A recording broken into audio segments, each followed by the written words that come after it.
ભાવનગર એલસીબીની મોટી કાર્યવાહી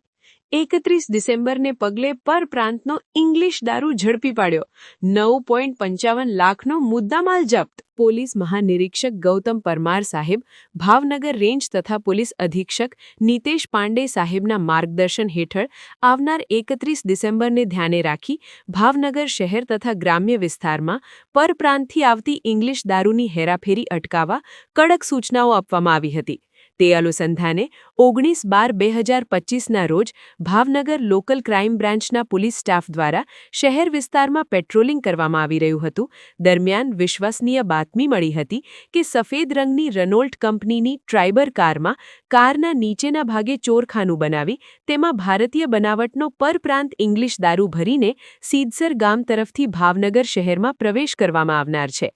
આ બાતમીના આધારે એલસીબી પોલીસ સ્ટાફ દ્વારા વોચ ગોઠવી શંકાસ્પદ કારને અટકાવી તપાસ કરતા કારમાં બનાવેલા ચોરખાનામાંથી for sale in Madhya Pradesh only લખેલ ભારતીય બનાવટના ઇંગ્લિશ દારૂનો વિશાળ જથ્થો મળી આવ્યો હતો આ મામલે પકડાયેલા આરોપી તથા ફરાર આરોપીઓ સામે ભાવનગર વર્તેજ પોલીસ સ્ટેશનમાં પ્રોહિબિશન એક્ટની વિવિધ કલમો હેઠળ ગુનો દાખલ કરી આગળની કાયદેસર કાર્યવાહી હાથ ધરવામાં આવી છે સમાચારની અવનવી અપડેટ જોતા રહો નિખરતા ગુજરાત ન્યૂઝ સાથે નિખરતા ગુજરાત ન્યૂઝને લાઇક શેર સબસ્ક્રાઇબ કરો અને બેલ આઇકન દબાવીને સમાચારની ઝડપી માહિતી મેળવો